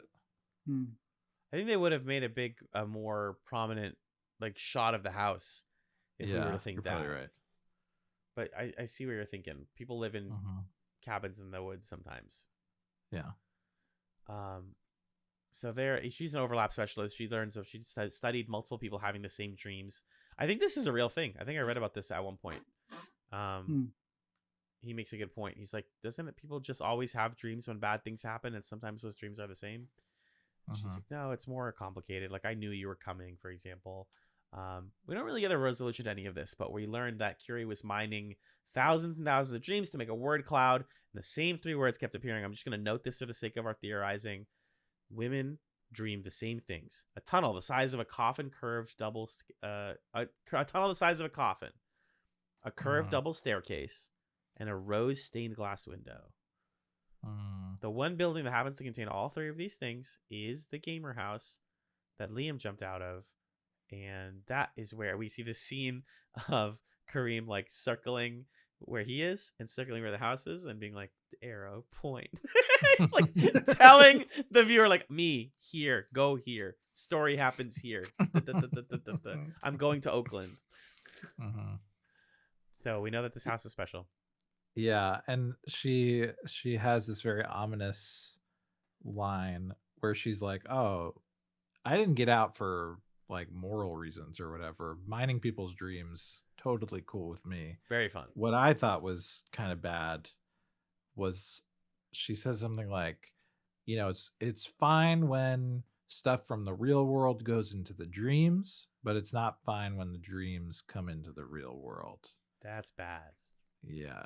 What does that mean? And what is up with this house? Why does it awaken people's brain plants? I don't know. That's the episode. Well, actually, no, there's one more scene. Just he finds out that it belongs to Nina. Yeah. As he's like printing off the book covers of books that Nina has written. He realizes Mo confirms with him, and then Mo's like, "Hey, please don't investigate this." And he's like, "So I'm gonna go investigate it." Gotta go do that now. Yeah, that's pretty much our episode. We've got plants growing out of people's ears. We've got a magical house. We've got at least 2 distinct storylines, one of which resembles a cheap cable television drama. And it all somehow comes together to be a lot of fun. I'm having a great time. Yeah. Stray notes on the second episode before we take it home. I thought, of course, the book that they get is Octavia Butler's Parable of the Sower to send up of the oh my god, the sower. Sorry for yelling. The sower. Oh god, and sowers sow seeds, and seeds grow in brains. Oh no. Anyway, so that's an interesting pull. Pretty smart and fun PI tactic to like go to the bookstore and say, could you special deliver her just any book that you think she would like? And they're like, okay. Yeah, and then he just follows the car. That was funny. I liked that sequence and following that completely. I had a couple notes here. Hap is just the king of euphemisms for the awful things that he's done. Because when he starts his story to the OA, he's like, well, after I left you in a manner I'm not proud of. You evil man.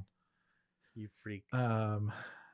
When Karim goes to get a drink and talk to the women who have had their dreams studied, he asks for a PBR, and then he says to the bartender, can I have the cap?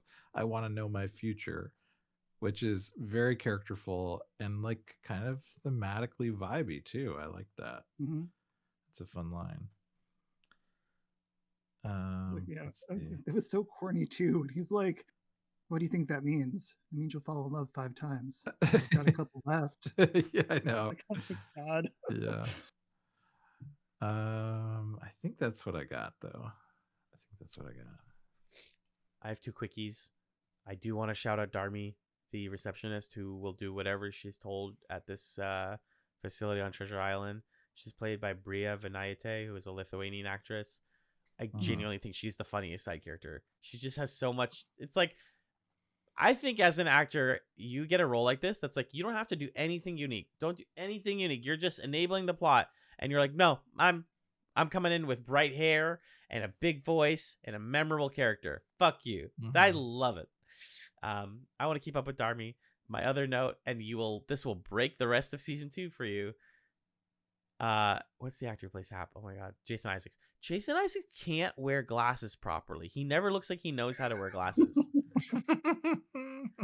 As somebody who wore glasses for the majority of my life and got LASIK to stop having to do this, some of us don't have even face shapes, and so he just always they come on the side. Any shot of him in glasses, they are not straight on his face. This guy can't wear them. And maybe just yeah. So yours look great, David. These are great glasses. And Magellan, yours obviously. Oh, thanks. The only that feels like in character for Hap. He's never thinking about how his glasses fit on his face. He's just like, I just whatever face. I don't care. Yeah, I agree. That's all I have though. Magellan, can you tell us what we're watching next time on the podcast? Next time we're watching chapters 3 and 4 of part 2 of the OA. First, we're watching chapter 3, Magic Mirror. Okay. Ooh. And then we're watching chapter 4, which is titled one of my favorite words, syzygy. Ooh. Chapter 4 is syzygy. Now, is that the thing when two planets get really close but they can't touch? Asymptotic? It's like an alignment, of celestial bodies. Yeah. Oh, God. Okay. I'm excited. Yeah. Magic Mirror. Let's fucking go. Thank you, David, for joining us on that podcast tonight. This was really fun. Thank you. Yeah. It was a fun pair of episodes for sure. Yeah, Yes. absolutely. Absolutely. And I know this is a little bit long for a Chatz episode, but the season premiere, and with a guest we had to crunch. I could have crunched more. So did they hook you after the 30 seconds that lost you, or are you back in it? You know what? Because the book reveal was lost on me until the end of episode 2, and then I was like, oh, they did it to me again. Like, they got me at the end of season 1. They've got me at the end of episode 2. Yeah. What was I thinking? Like, I don't like when you have to leave a media to be able to trust that media, or to understand that media better. Totally. But I am glad that I have now seen what Ian Alexander had to say about playing both roles. And so I am definitely willing after that. Ian Alexander has hooked me back from the show losing me again. But right. I'm glad that Netflix also saw fit to put that interview, or to have an interview with them and put it on YouTube. Yes. Very settling for sure. Yeah. Great Instagram follow, by the way. If you don't follow Ian Alexander on Insta, they're really good. Shouting a lot of good causes for the trans community. Anyways, speaking of community, David, where can people find you on the internet? I am as a writer. I write queer romance novels, novellas, short stories at Queer Pointy Ears. Most of them are fantasy. On most platforms, mostly Bluesky is where I'm at. But that's also my itch profile name is Queer Pointy Ears. All my stuff is free there because who knows with payment processors, it's a whole thing if you're not in the indie author space. Yeah, got some stories there. And then my partner and I have a podcast called Disc by Disc, where we go through 10 or 12 anime series, 4 episodes, or what used to be 1 DVD at a time. And we give shows thumbs up or thumbs down. We don't necessarily do the whole thing, but we'll jump out if it's sort of not vibing with us. And once we finish a slate of the shows, we'll start another slate of more shows. And that's everything we do. So yeah, Disc by Disc on Disc by Disc Pod on Patreon is probably the preferred place. Also upload it to Spotify for ease of upload, but no other reason really. Amazing. Disc by Disc. Yeah. The episodes I've listened to have been wonderful, and thank you. Yeah, excited to get caught up. I'm very, very behind on podcasts, but I have Disc by Disc is in the queue. Magellan, what do we do next? Oh, where can people find you on the internet, Magellan? You can find me on other podcasts I do with my friend Justin called Super Smash Echoes, where we play video games related to the Super Smash Brothers franchise, Super Smash Echoes. You can also find me on Bluesky, not.magellan.bsky.social, and on not-that-magellan.ghost.io. Alan, what about you? You can find me on Bluesky at Aibrahim, AIBRAHIM. And in terms of podcasts, my main other gig is The Creature Quorum, which is a Pokemon podcast I do on skinlinemedia.com with my friend Six. And we had on Magellan recently to talk about the 4th gym of Pokemon Fire Red and Leaf Green, as well as some ROM hack stuff. We got Pokemon news for Pokemon Day, TCG updates. We ranked all the Pokemon, and as they come out, we rank them again. It's great. Pokemon everything. My favorite franchise. And we're also bringing back the Garnet Wager soon, which is a Korean game show reality storytelling podcast on Scanline. Yes. Magellan, I'll do the plugs on today if that's okay. Okay, great. So if y'all have questions, comments, or concerns for us, we are reachable at email, chatzpod.bsky.social. Bluesky at chatzpod, chatzpod, and on YouTube, where you can get video versions of the podcast 2 days after the audio version comes out, which are less edited but do feature our wonderful visages. So you can see myself, you can see Magellan, you can see the wonderful David, you can see our beautiful faces and our outfit changes during the half segment. Mine, at least. Give us a follow and a sub if you want. We appreciate that. We love comments on YouTube too. You can rate us on Apple Podcasts and Spotify if you want to support us algorithmically. And if you have the financial means, we have a Patreon. It's patreon.com/chatspod. $1, $3, and $5 a month get you bonus content, like a huge backlog of stuff going all the way back to 2018, including movie commentaries, random hangout chats, and TV pilots. And you also get access to our Patreon Discord, which is not necessarily Patreon exclusive, but they do get fun benefits like little titles and stuff. We talk about TV and we watch shows and movies in there, and it's like a really good time. Being a Chatz patron also means you get to add things to the cup, which we pull from every month, and we do whatever you tell us to do: watch, play, read, within reason, if it's under 2 hours. And we have the right to say no. $5 a month gets you all the things I just told you, and also a quick thank you at the end of every main feed episode. So as of today, thank you to our $5 plus patrons, who include Stefan, Six, Noel, Nick of the Brothers in Infinite War, MP, Magellan's mom, Marcus, Lee, Kyrie, Kelly, Justin, Jen, Felicia, Emrys, Emily, Arthur, and Amanda. Thank you so much for supporting Chatz. If you like our main feed podcast art, which is here, boom, I flashed it on the video version.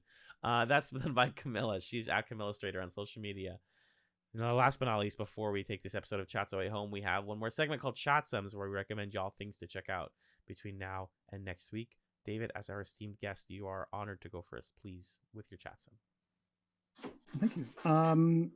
I've got two I'm going to go with. The first one came up in the course of discussion. There's a CBC podcast called Pressure Cooker, which is about an attempt by a white couple who had like the guy was like converting to Islam, and like a special agent Mounties guy like was talking to him and providing him with this like material support to put to basically have a terrorist attack at the British Columbia legislature building, and it didn't go off and they got arrested, but it's like, what role did this guy play? So it's very Karim coded.